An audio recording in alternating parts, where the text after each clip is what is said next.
Ahí estamos. Está todo lento y complicado, ¿no?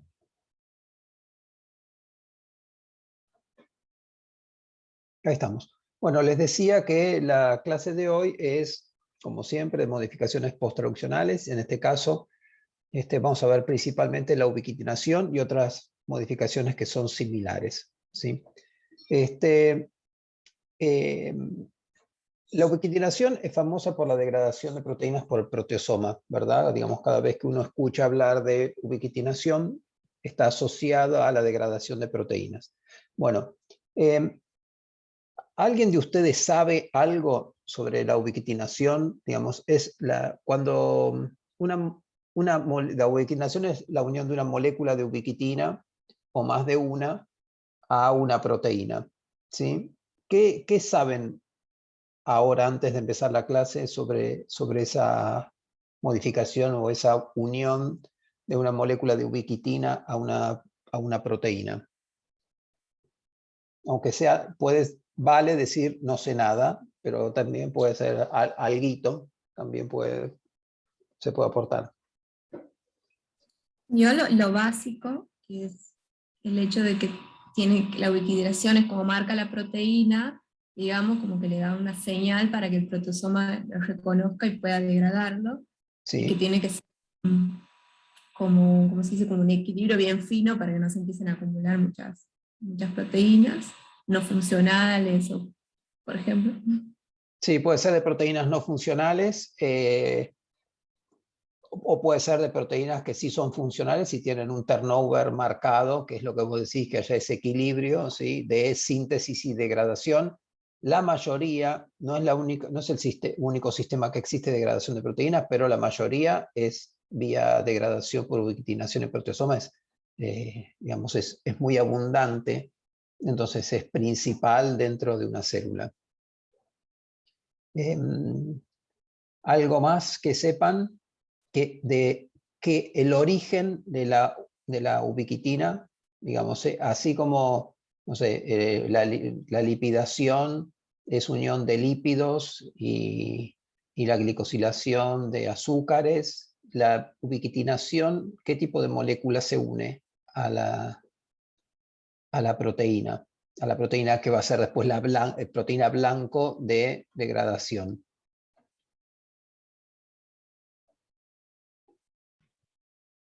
Otra proteína. Es de origen proteico, exactamente.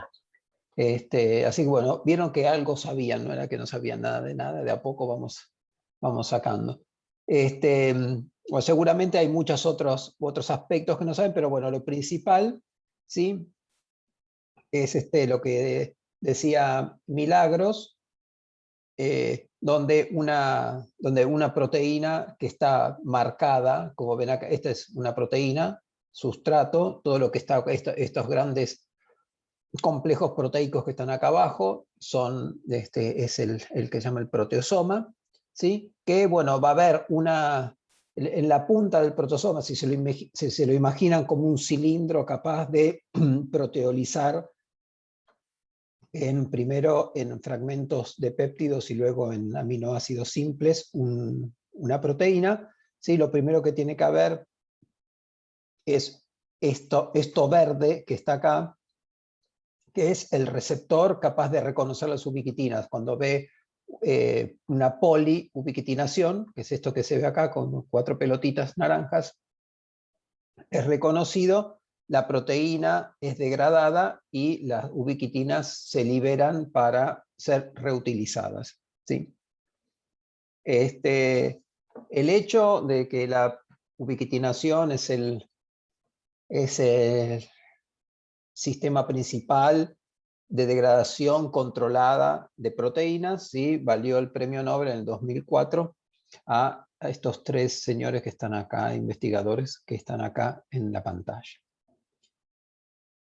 Bueno, la ubiquitina. La ubiquitina, como dijo Micaela, es una proteína, ¿sí? Es una proteína pequeña, tiene 76 aminoácidos, ¿sí? O sea que es una proteína pequeña, digamos. No es que se le unen 3 o 4 aminoácidos o 10. Es una proteína que llega a tener hasta su conformación, como lo ven acá a la derecha, ¿sí? Tiene alfa hélices, hojas plegadas beta en una posición particular.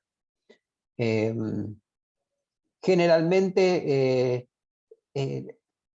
esa formación que se le da, que se marca como una pelotita unida a una proteína, está bastante bien justo en este caso porque su conformación hace que sea una región, digamos, como una pelotita que tiene un hilito, o como un globito que tiene un hilito, ¿sí? Esta parte que está acá abajo es el C-terminal, ¿sí?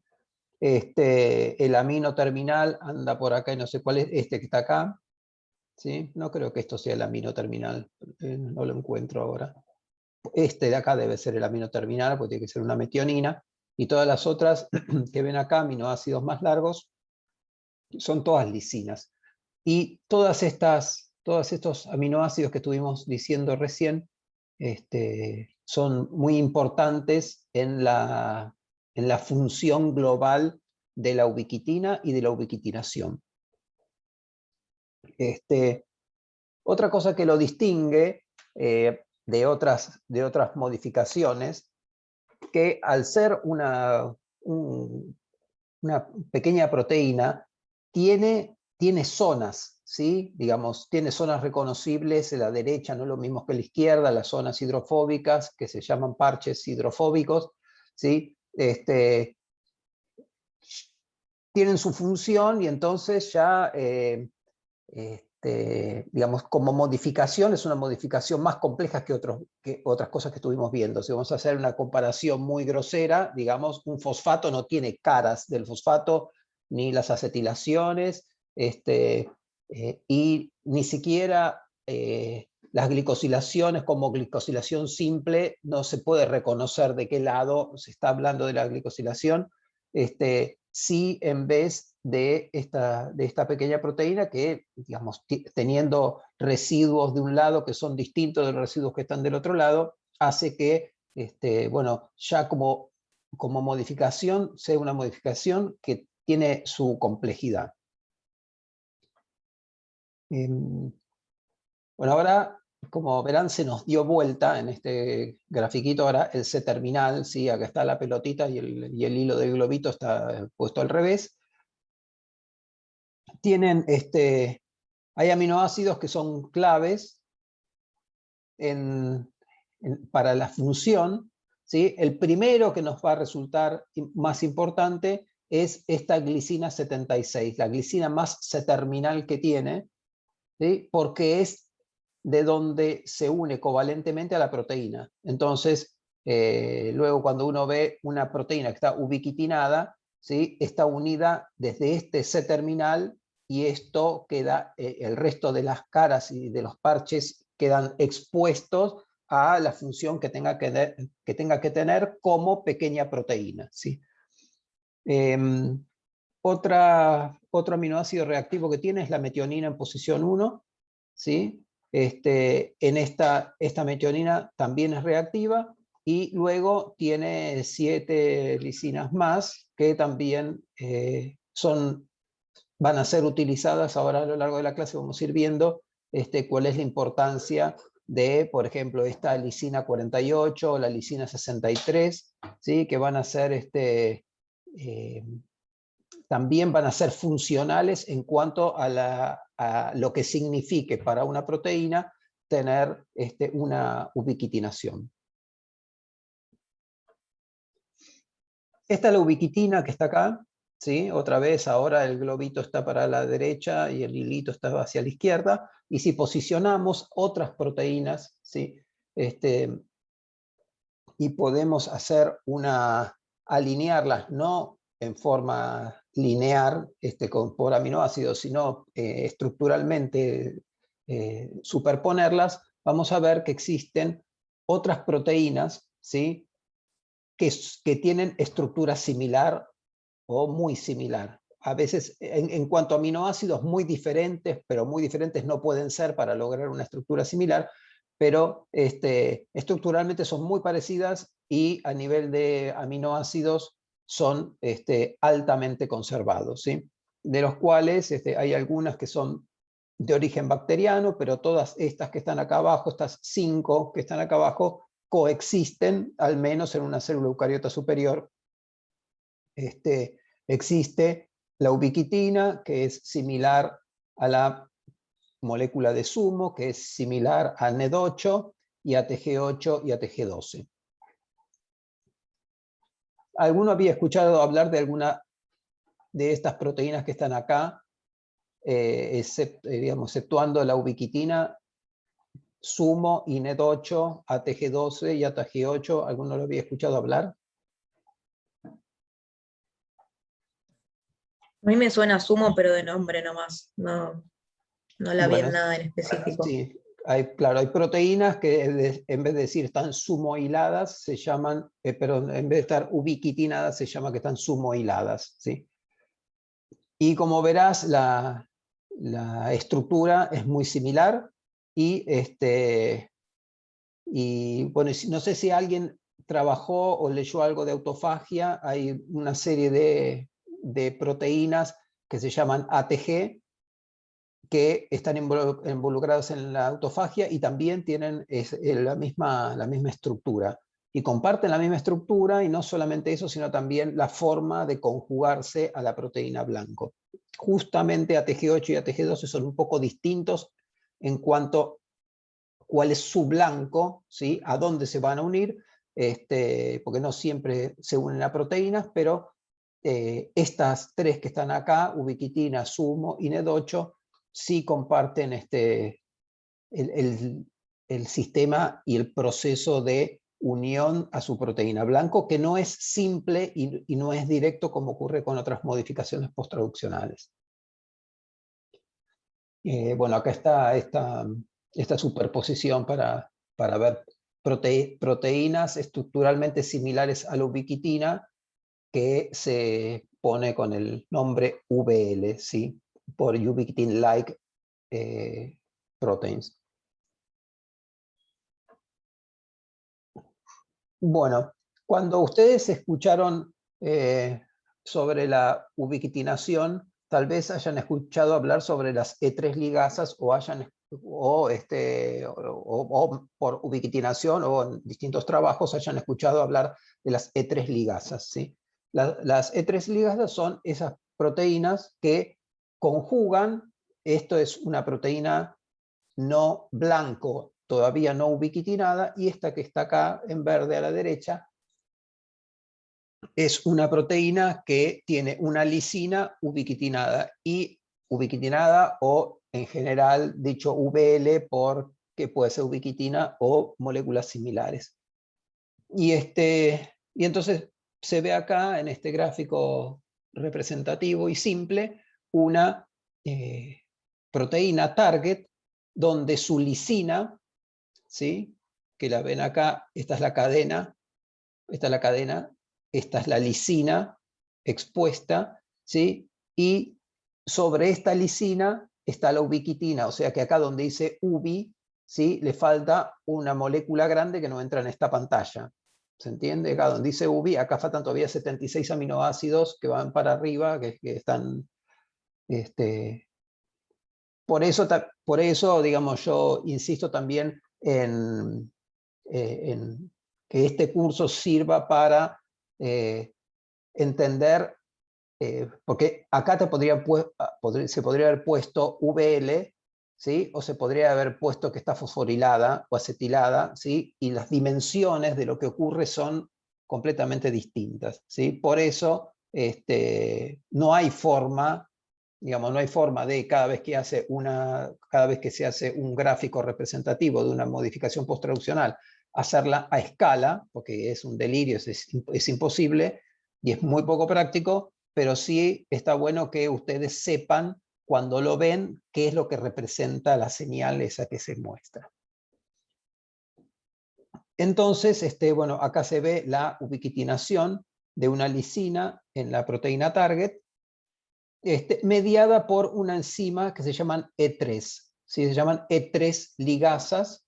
Insisto que es probable que ustedes ya hayan escuchado hablar de ellas, que son las enzimas que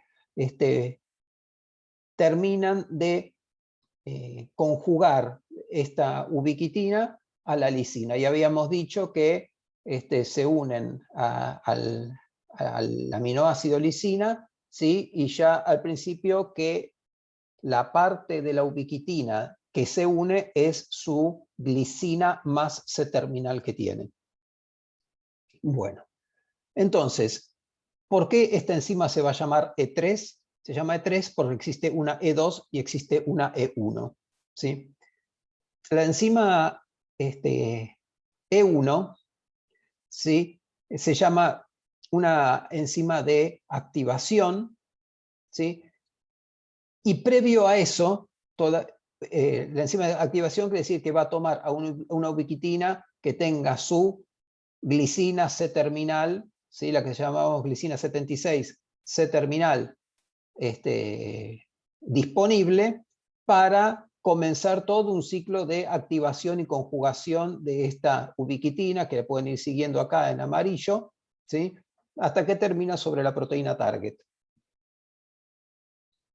Antes de eso, y siendo la ubiquitina un producto proteico de un gen, a veces, ¿sí? Que hay muchas copias, también hay muchas copias de ubiquitina para que haya ubiquitina a disposición.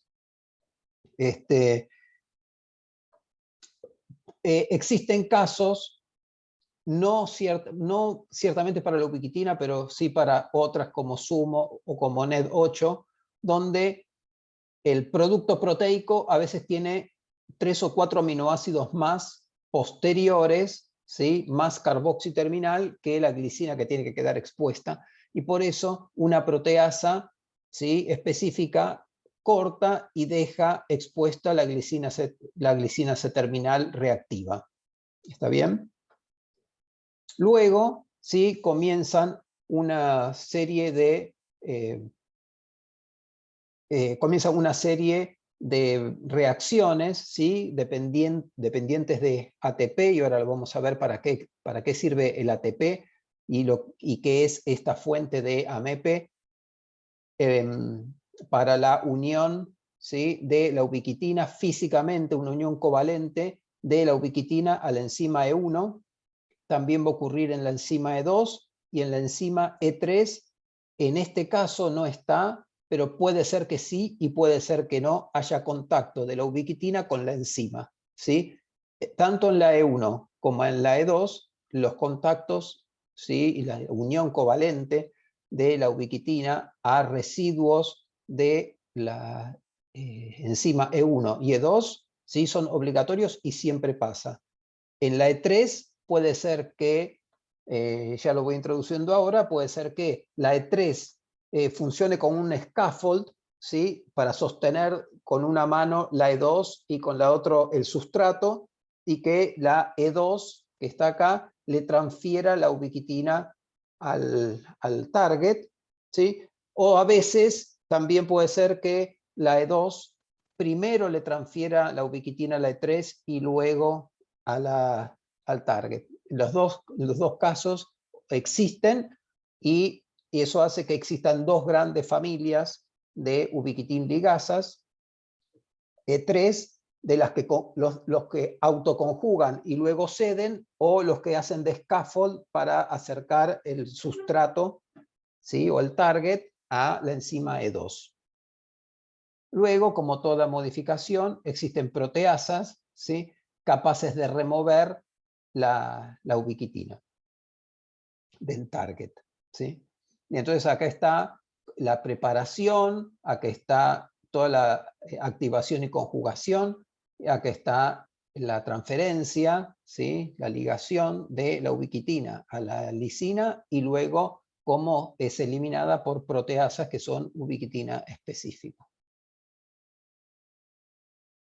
Bueno, este es el dibujito clásico, ¿sí? Que lo acabamos, ya estuvimos recién bastante hablando de esto, donde existe una E1 que no tiene ubiquitina conjugada, que sí se conjuga. Luego, esta misma molécula de ubiquitina se conjuga a la E2. En este estado, ¿sí? La literatura dice que la mayor parte de las E2 ya están preconjugadas con la ubiquitina, o sea que esto ya ocurrió, hay ubiquitina disponible, ¿sí? Y el paso limitante es cuando la E3 ligasa, que es la enzima más específica por el sustrato, ¿sí? Llama a la E2, la activa para ceder su ubiquitina. Una cosa que me salté, que no está escrita acá, es que acá ven que el target, la proteína que recibe blanco de ubiquitina, es la lisina, ¿sí? Que está marcada acá. Sin embargo, en la E1 y en la E2, por más que la ubiquitina está puesta en el mismo sentido, utilizando su C-terminal para la conjugación, no están conjugados a aminoácidos lisina, sino que están conjugados a cisteínas, ¿sí? Entonces, la diferencia final y grosera que hay entre una enzima E1 y E2 y el target es que las enzimas E1 y E2 retienen o conjugan la ubiquitina mediante un aminoácido propio, ¿sí? De cisteína. Entonces acá ven una unión tipo tioéster uniendo a la ubiquitina.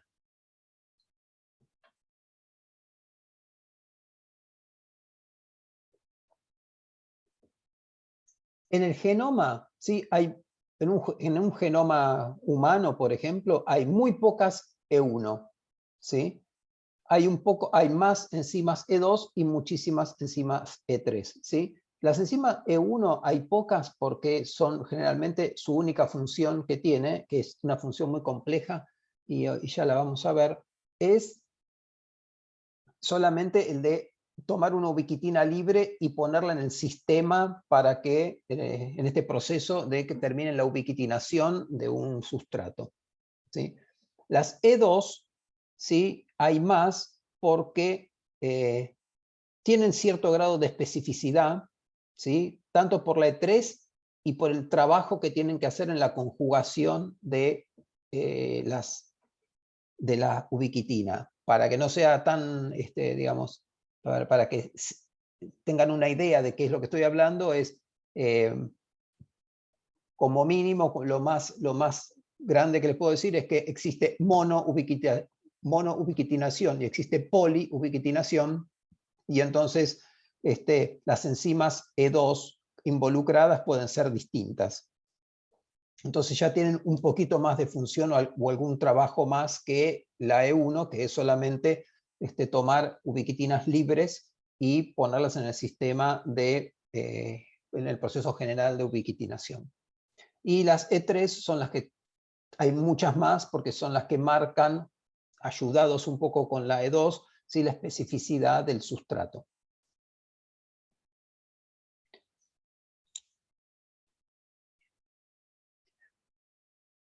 Si esta es una enzima E1, ¿sí? Y se pone que hay poquitas, puede ceder a cualquier E2 que la necesite, puede ceder esa ubiquitina que tiene, como dijimos, unida en una cisteína propia, ¿sí? Esta enzima E2 puede actuar con una única E3 ligasa y con un único sustrato. Y esto ocurre raramente. Ocurre, pero ocurre raramente, ¿sí? Lo que más ocurre es que hay una combinación entre una E2, ¿sí? Acá está puesto como E2 tipo A, B y C, acá E3, A, B, C, y lo mismo con los sustratos, ¿sí? Donde dependía una misma E2, ¿sí? Una misma E2, dependiendo de a qué E3 se une, ¿sí? Puede ser la E3 que llaman acá B o la que llaman C, puede terminar ubiquitinando distintos sustratos, el sustrato B, el sustrato C o el sustrato D, ¿sí? Entonces, esta combinación, ¿sí? Ocurre generalmente, al igual que haya una, digamos, más raro que ocurra, pero que haya como una vía que no tiene interferencias o que no comparte sustratos ni enzimas, ¿sí? Entonces esto es como una situación más ideal, y esto ocurre frecuentemente dentro de las células. Vayamos ahora a hablar un poco de lo que es ese primer paso de tomar una ubiquitina libre, ¿sí? Ahora ya reconocen, la ubiquitina es del globito de arriba, y acá está su C-terminal. El C-terminal, ¿sí?, que es la glicina 76,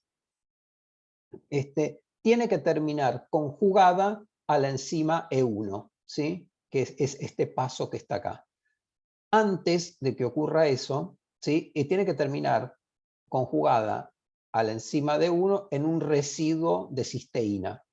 ¿Está bien? Es lo que marca esto. Esto dice una E1, que tiene este SH, quiere decir que es el residuo que se llama la cisteína catalítica o la cisteína reactiva de la E1. ¿Sí? La E1 seguramente tenga muchas cisteínas, pero hay una que se ha puesto en un lugar clave, en un ambiente molecular clave, para que sea reactiva a esta glicina que está acá.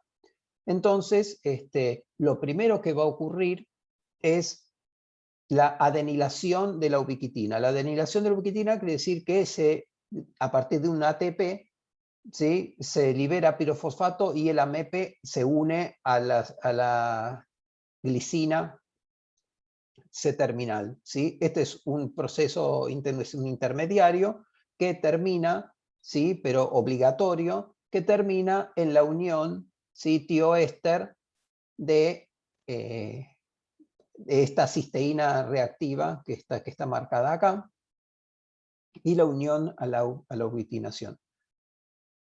Se llama, están marcados con el nombre tioesterificación, porque lo es, y otra que se llama trans-tioesterificación, que es cuando la E1, que ya completó todo este proceso, cede, ¿sí?, o transfiere la ubiquitina a la E2. Ven que acá dice E2, quiere decir que es la enzima E2 de conjugación, y que también a través se llama trans-tioesterificación, porque los dos usan los grupos azufre de sus cisteínas reactivas.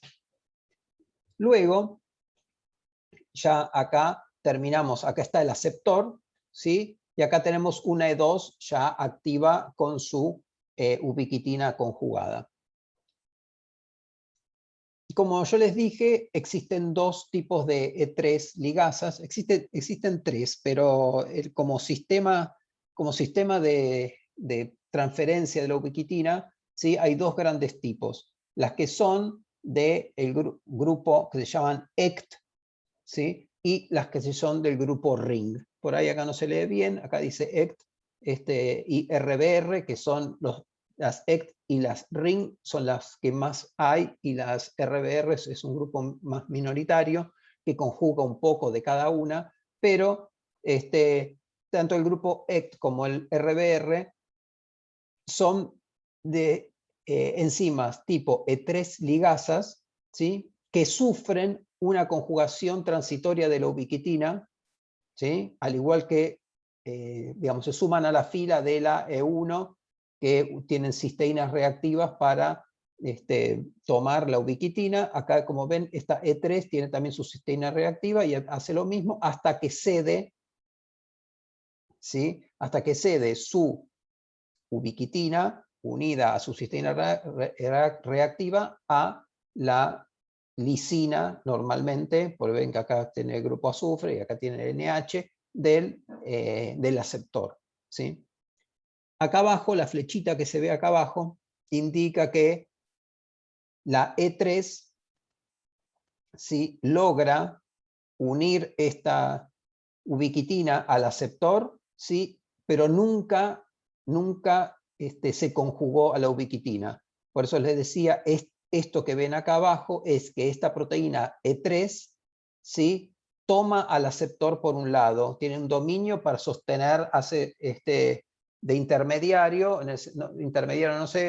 hace de scaffold, sosteniendo con una mano, acercando a la proteína target o al aceptor que está escrito en este caso, a la E2, entonces los pone cerca para que haya transferencia, pero, digamos, esa E3 de tipo ring nunca tocó la ubiquitina. ¿Está bien? Nunca la tuvo conjugada. En ambos casos termina una proteína, que en este caso se llama la proteína aceptora, conjugada con una ubiquitina sobre un residuo de lisinas. Si vamos a ver con detenimiento este proceso, ¿sí? Que es el mismo, este es el mismo gráfico que vimos recién en la diapositiva pasada, ¿sí? Lo que tiene que ocurrir es que esta enzima, que es una enzima grande, ¿sí? Que se llama E1, acá también hay algunas cosas interesantes, como la enzima E1 es una enzima gigantesca, ¿sí? Y la E2 es muy chiquitita, una enzima E2 tal vez si la ubiquitina tiene 76 aminoácidos, por ahí este sea el doble, tenga 150 aminoácidos, ¿sí? Y estas proteínas son enormes. Esta proteína E1, ¿sí? Tiene que terminar con una ubiquitina usando su glicina C-terminal unida a una unión tioéster a esta cisteína, una cisteína puntual, ¿sí? La cisteína catalítica de la E1. Para eso tiene que sufrir primero un proceso de adenilación, que es que la reacción del grupo C-terminal de la glicina a un AMP, ¿sí? Acá por eso es ATP dependiente, ¿sí? Porque ATP dependiente no es exactamente para una modificación o una activación de la enzima E1, sino para un proceso que tiene que ver con que transitoriamente la ubiquitina tiene un fragmento del ATP, o sea, el AMP lo tiene unido a su C-terminal, para luego, enseguida, ¿sí? Lograr la tioesterificación y que termine unido, bueno, se suelta el AMP y termina la enzima E1 conjugada a la ubiquitina, ¿sí?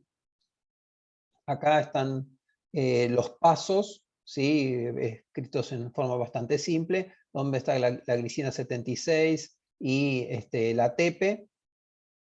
Está la unión, ¿sí? La liberación, la unión del ATP, del AMP a la glicina de la ubiquitina, ¿sí? La liberación de pirofosfato, y luego la transtioesterificación para que ocurra, de hecho, el paso más importante, que es que la glicina se una finalmente a la enzima E1.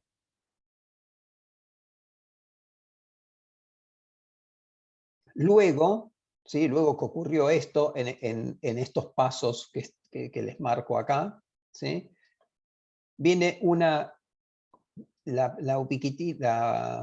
enzima E1 cede la ubiquitina a la E2 en un paso que se llama transtioesterificación, que está catalizado por la E1, ¿sí? Está catalizado por la E1 y se llama transtioesterificación porque primero catalizó su autoesterificación, ¿sí? Entonces, una se llama tioesterificación, que es la reacción que cataliza la E1 consigo misma, y la transtioesterificación, que es lo que cataliza la E1 hacia la E2, ¿sí?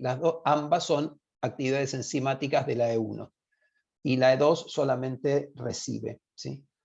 Esto también tiene que ver un poco con la complejidad que tiene cada una de estas proteínas, donde si bien está mal considerar que la E2 es simplemente un carrier de ubiquitina, comparado con la E1, tiene muchas menos funciones catalíticas que la E1. Una cosa que va a ocurrir con esta actividad que tiene esta enzima E2 es la capacidad de poder ceder esta ubiquitina cuando la E3 o un sustrato, ¿sí? Digo E3 en un caso que la E3 toque la ubiquitina, y un sustrato en el caso de las enzimas E3 tipo ring que solamente la ceden, o que catalizan el acercamiento entre sustrato y enzima E2, para que el sustrato termine ubiquitinado. Esto que ven acá es una enzima E1, ¿sí? Que tiene, en este caso, veamos cosas importantes. Tiene una molécula de ATP, ¿sí?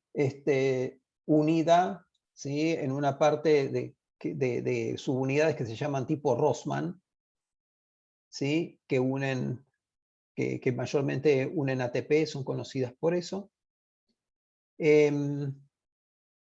Acá está la ubiquitina en naranja con la colita, ¿sí? Que va a tener que reaccionar en el proceso de adenilación con el ATP, ¿sí? Y luego también hay una zona donde está la cisteína reactiva de la E1, quien va a terminar ligando la enzima, la ubiquitina. ¿Está bien? Entonces todo eso tiene que estar más o menos cerca, obviamente,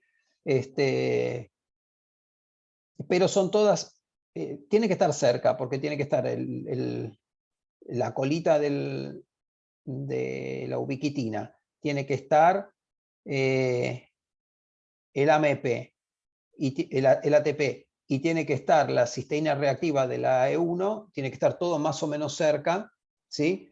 Pero sufre muchos cambios en su conformación debido a la cantidad de actividades enzimáticas que tiene.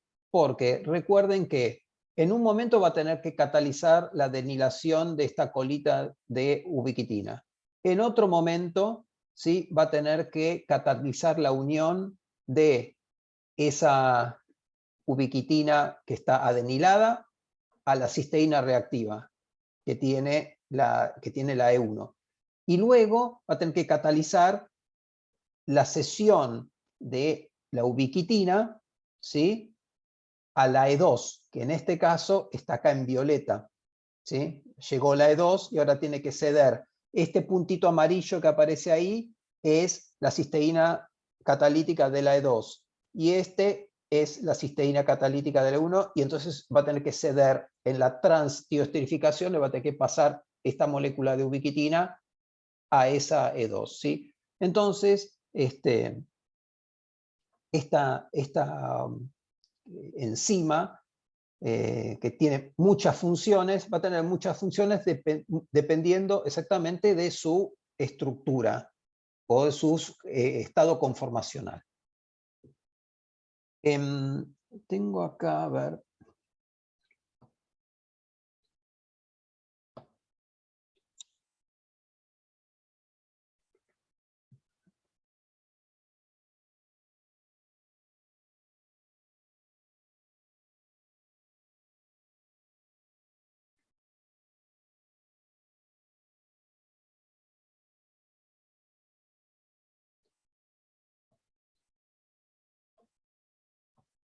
Quiero mostrarles, hay una animación de esta enzima que es que anda muy bien, que me gusta.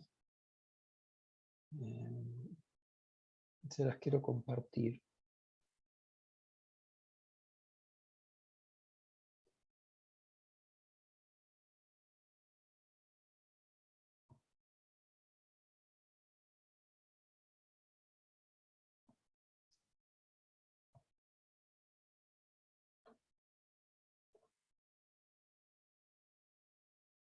¿Ya la ven? ¿Ahora ven una pantalla gris ustedes? Sí, hoy un video. Bueno.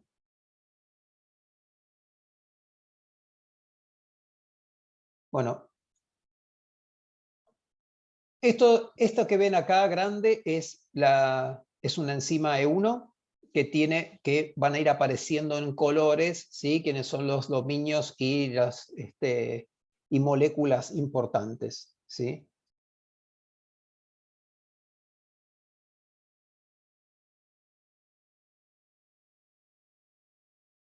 Acá ya marcan un dominio que es capaz de unir ATP, ¿sí? Y otro por acá que va a tener esto que está acá en verdecito, perdón, la cisteína reactiva.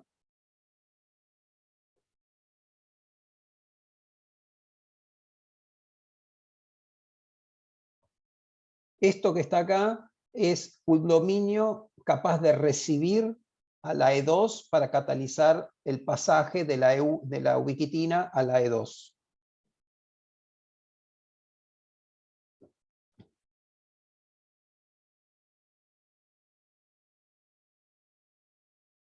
Esto anaranjado que apareció acá es la ubiquitina, ¿sí? Con su C-terminal, que es el que tiene que reaccionar en algún momento con estas cisteínas que están acá.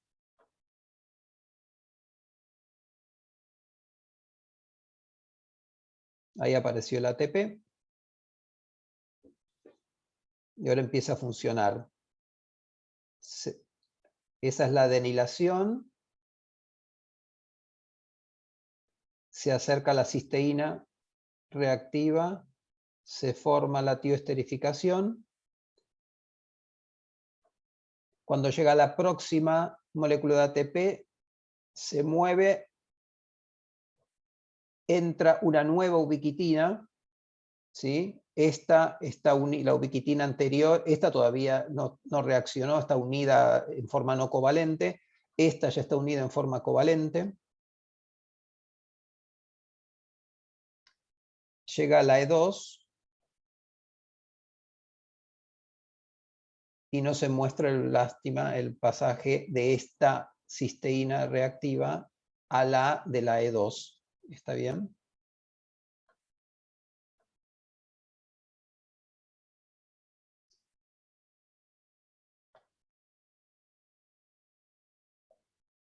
Va de vuelta.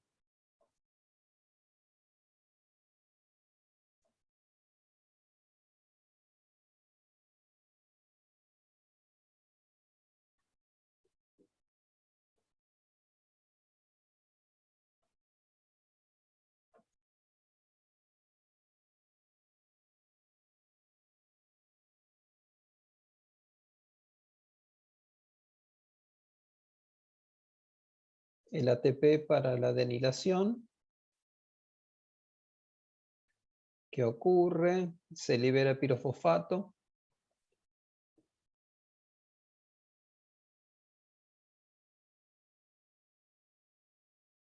Se forman enlaces tioéster entre glicina y cisteína.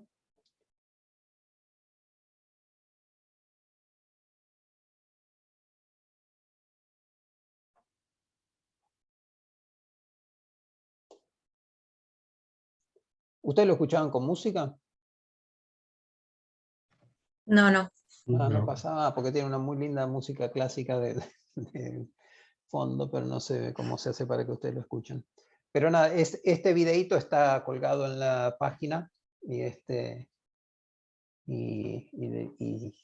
ya lo pueden ver de ahí.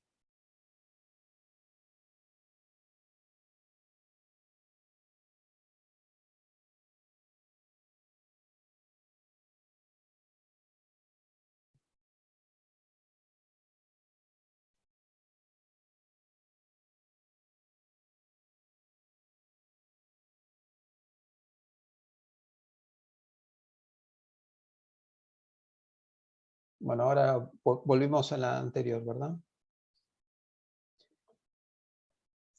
Bueno, luego que ocurre todo eso, esa proteína última que llega a violeta, que tiene que conjugar, que es la E2, ¿sí? Que conjuga a esta ubiquitina. Acá no se la ve conjugada, solamente se ve la E2, ¿sí?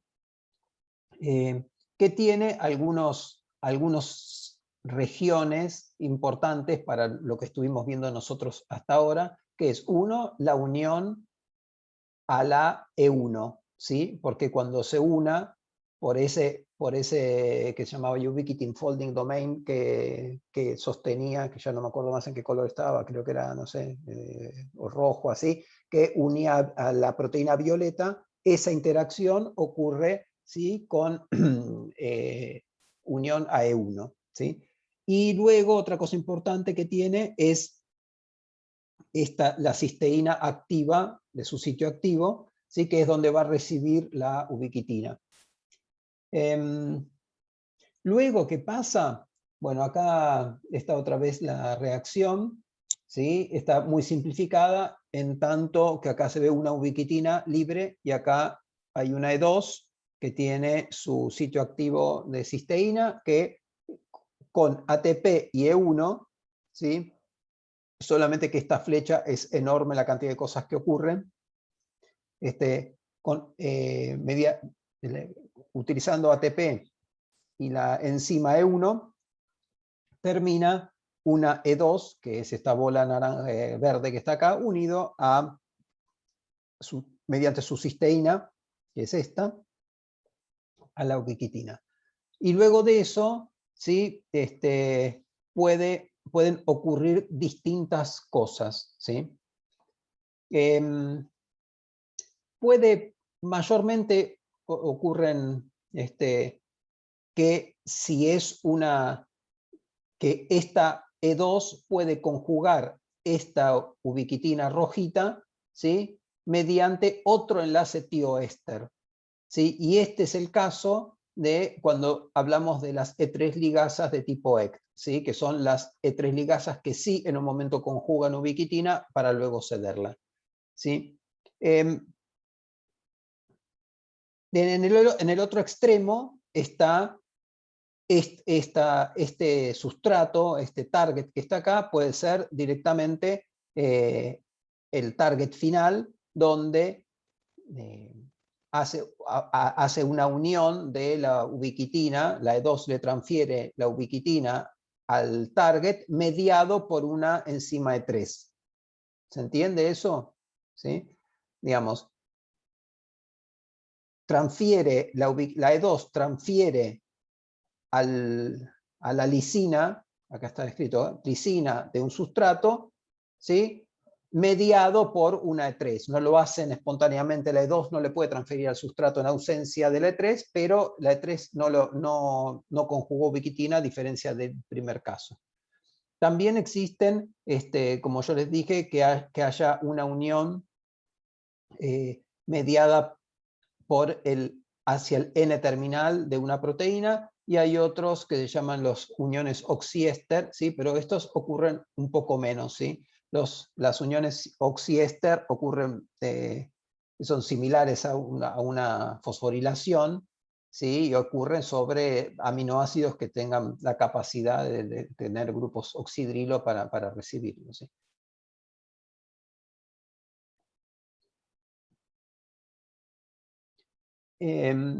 Las E3 ligasas, ¿sí?, acá se muestra, dividido en dos pasos, uno que es la iniciación y la elongación, si es que va a ocurrir una poliubiquitinación. Acá lo que estamos viendo es una monoubiquitinación de un sustrato, que es la unión de una ubiquitina, ¿sí?, que eso existe y funciona, ¿sí?, y otro que es la elongación, que sobre la primera ubiquitina que está puesto, una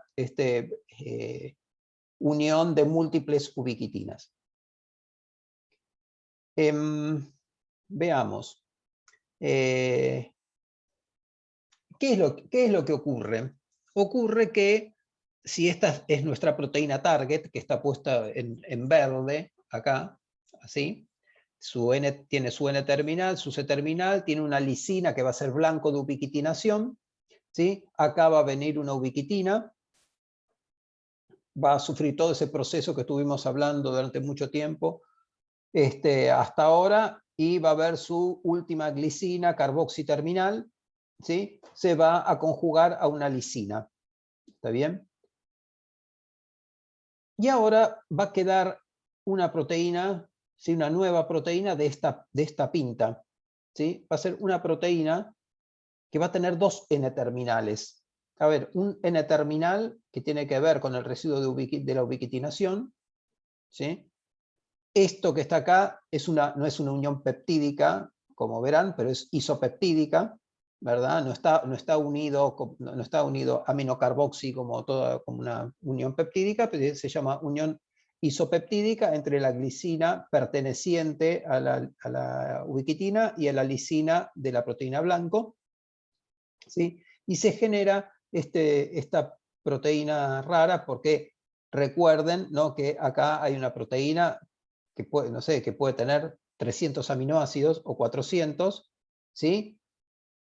Pero la ubiquitinación, ¿sí?, monoubiquitinación, ya es bastante consistente como tamaño de proteína, porque si no sé si tenemos una proteína que tiene 300 o 400 aminoácidos, una sola ubiquitina ya son 76. Entonces ya como modificación es una modificación que es grande.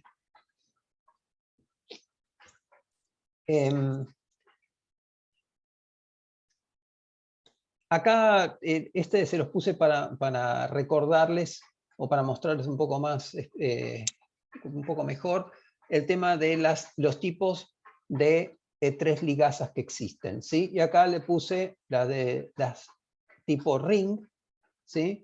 Que las tipo ring, lo que ven acá es lo que está en azul pertenece a la E3 ligasa, ¿está bien? Es lo que se llama el dominio ring de la E3 ligasa, ¿sí? En ese dominio ring, la E3 ligasa, digamos, recibe a la E2, que es la que acaba de conjugar a la ubiquitina, ¿está bien? Y se la va a ceder a una lisina del sustrato. Esta misma colita que está acá, ¿sí?, va a terminar, ¿sí?, conjugada a la lisina de este sustrato. ¿Está bien? Luego, la E2, ¿sí?, puede seguir ubiquitinando para que ocurra todo este pasaje que ven acá. ¿Está bien? Pero lo que se ve acá claramente, y es importante en este caso, es que no hay unión nunca de la ubiquitina a la enzima E3 ligasa, que acá se ve muy poco, se ve el dominio ring con el que sostiene las E2 y el brazo que sostiene el sustrato, y que este es su principal trabajo, acercar la E2 al sustrato y catalizar que ocurra, ¿sí? Porque en este dominio hay una parte de la enzima de 3 ligasas que activa esta E2. Activarla quiere decir que suelte la ubiquitina y la ceda al sustrato. ¿Está bien?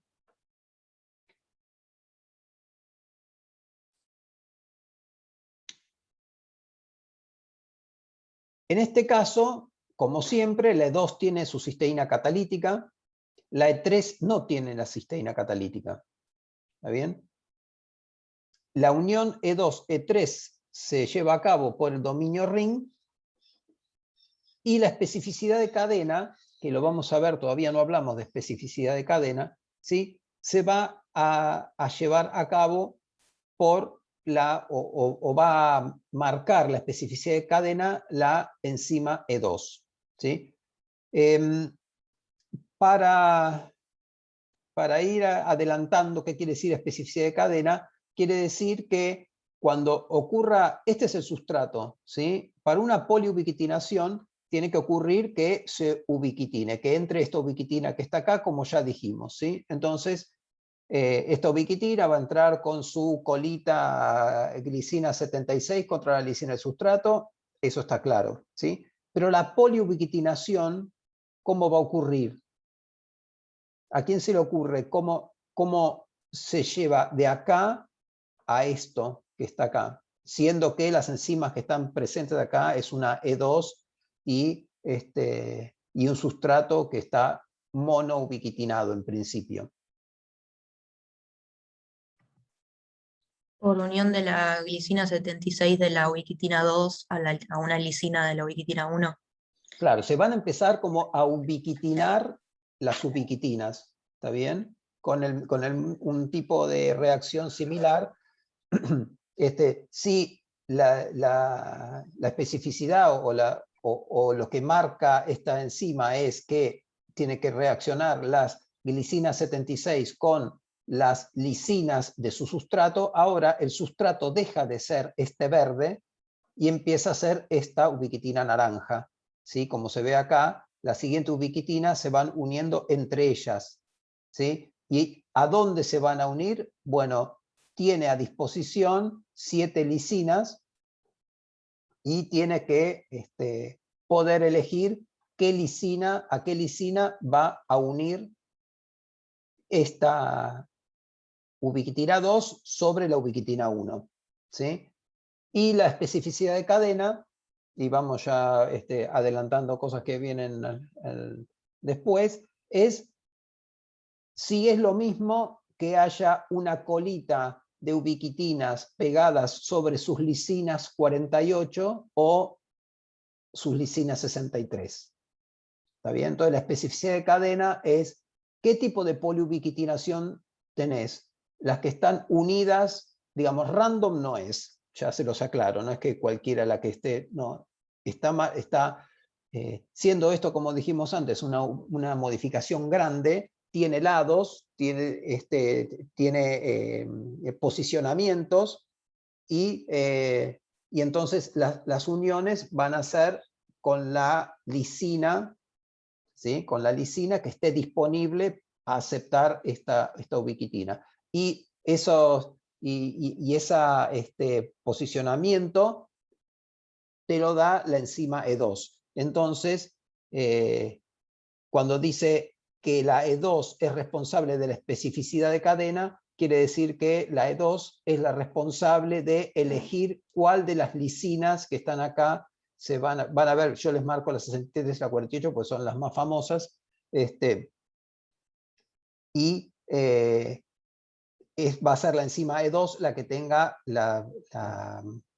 digamos, E2 va a elegir, ¿sí? cuál es de las lisinas, sobre qué lisina se basa la cadena, digamos. Normalmente si eligió una lisina 63, normalmente va a haber una cadena unidas todas por lisina 63. Si eligió la 48, va a ser 48 y raramente existe mixta.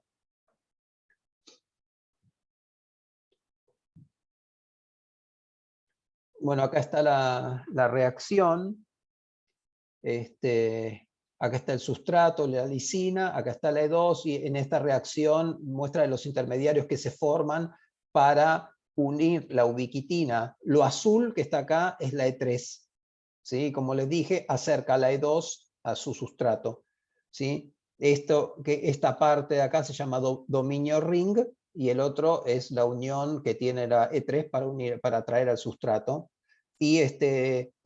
Como se ve, la ubiquitina nunca se une covalentemente a la E3, sino que directamente se une covalentemente al sustrato.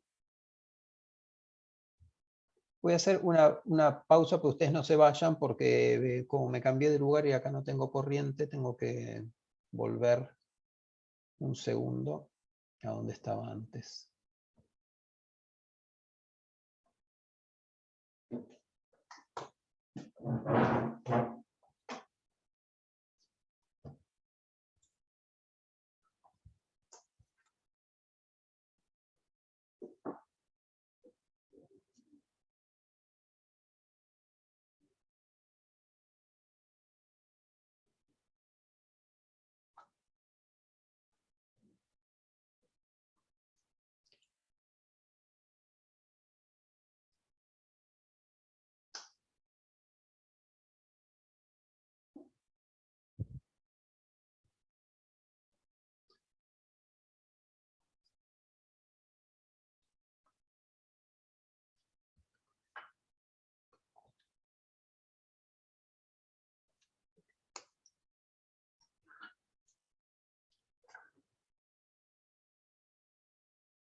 Acá estoy.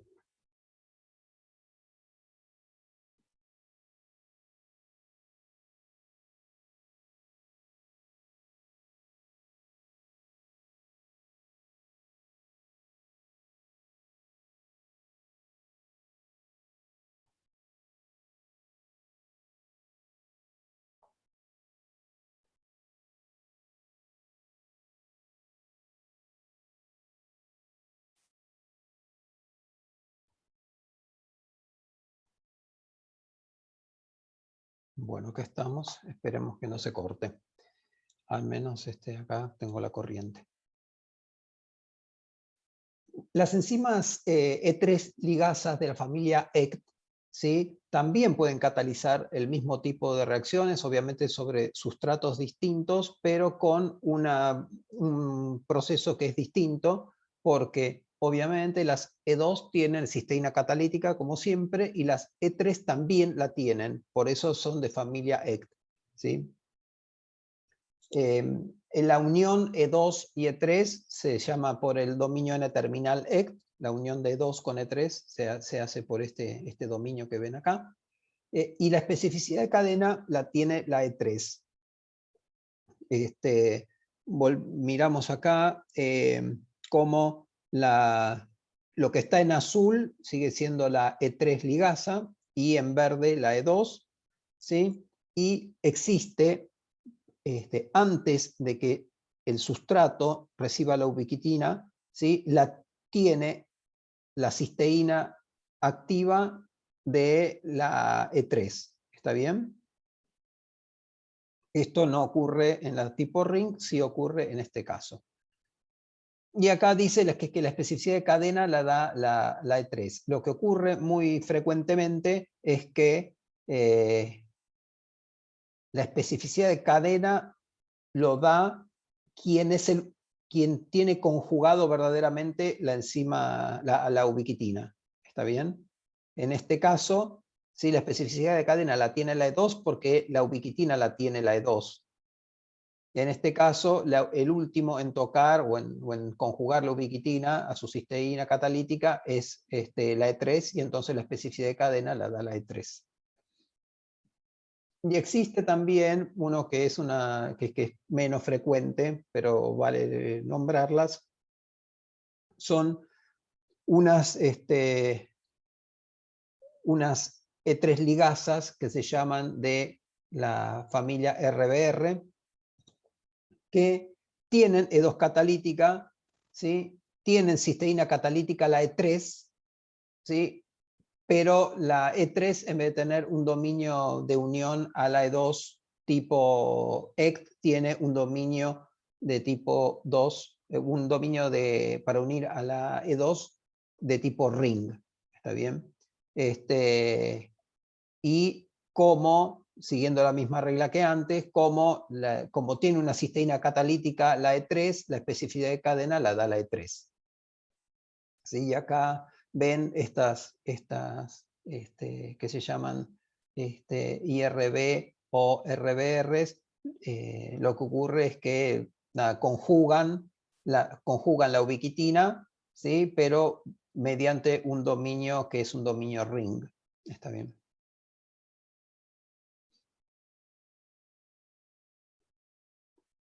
Existen algunas enzimas. Esto que ven acá es todo esto que ven acá es una E3 ligasa de tipo ring, ¿sí? Acá tiene el dominio ring, lo ven acá. Y acá tienen una enzima de tipo E2, ¿sí? O sea que en verde y naranja, en naranja está el dominio ring, y acá tienen otros dominios. Dentro de pocas clases, la próxima o la otra, no me acuerdo, vamos a ver qué quiere decir esto que hay un dominio SH2. ¿Alguien sabe qué es dominio SH2? Los dominios SH2 son dominios, ¿sí?, que tienen las proteínas que son capaces de interactuar con modificaciones posttraduccionales. No, mal dicho. Muchas proteínas tienen dominios capaces de interactuar con modificaciones posttraduccionales o con el aminoácido modificado, ¿sí? Quien reconoce el aminoácido fosforilado, acetilado, etcétera, ¿sí? Metilado, son capaces de reconocer cuando está modificada la otra proteína está modificada, cuando no. Los dominios SH2 son de ese tipo de dominios capaces de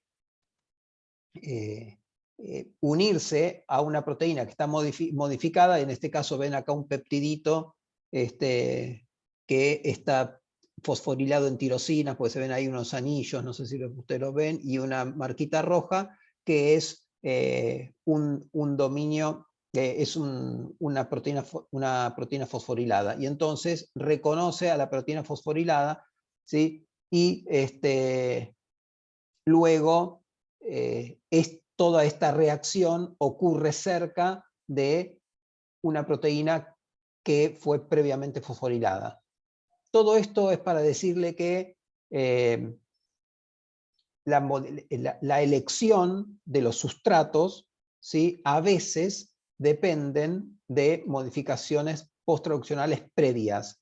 O sea, ustedes pueden tener un dominio de un receptor tirosina quinasa, ¿sí?, que está fosforilado, y luego de fosforilado tiene que ser degradado. Para que eso ocurra, ¿sí?, originalmente se fosforila la tercera proteína, entonces la E3 ligasa reconoce esa fosforilación y atrae todo el sistema de fosforilación al sistema previamente fosforilado, atrae la E2 ligasa para catalizar esa ubiquitinación.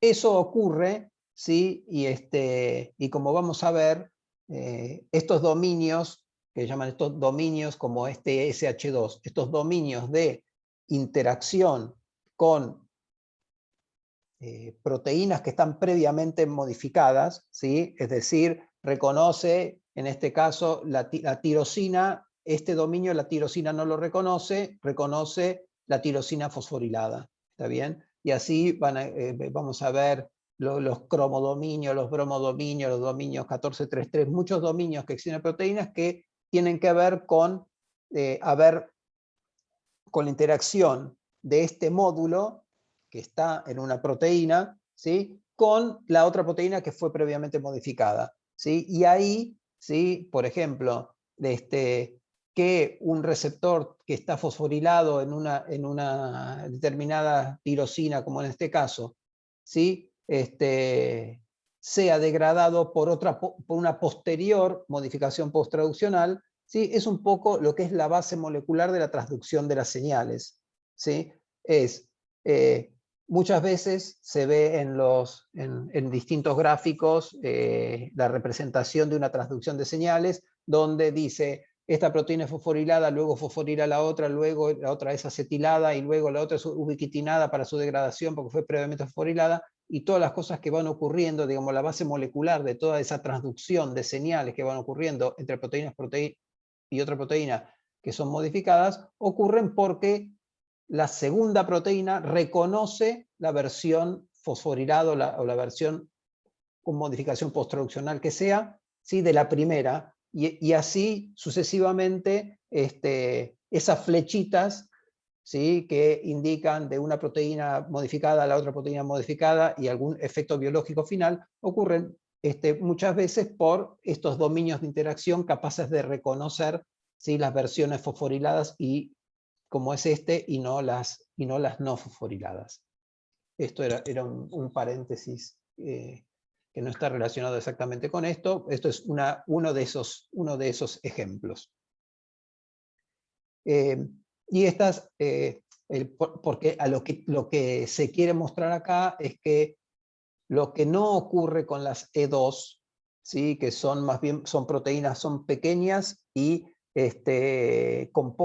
con pocas actividades, ¿sí?, enzimáticas distintas, tanto la E1, que ya la vimos más en detalle, como las E3, ¿sí?, tienen distintos dominios para poder ejercer distintas actividades. Unas pueden ser de unión, porque tienen que, como mínimo, unir un sustrato y tienen que unir a una E2 ligasa, tienen que catalizar la transferencia, ¿sí?, sea del dominio, sea a sus propias, en este caso que estamos hablando de una ring, al sustrato, ¿sí?, activando esa E2, y en el caso siguiente también la capacidad de unir por un lado las E2, causar su ubiquitinación sobre cisteína catalítica en caso de las EC, ¿sí? Y luego la conjugación de luego ocurre la conjugación de esa ubiquitina al sustrato, ¿sí? Entonces, no es para aprendérselo, ni mucho menos, pero para tener la idea de los cambios estructurales que ocurren tanto en las E1 como en las E3, ¿sí? Que ocurren mucho menos, son mucho menos, tienen muchos menos cambios conformacionales las E2, que son proteínas más pequeñas y con funciones más limitadas.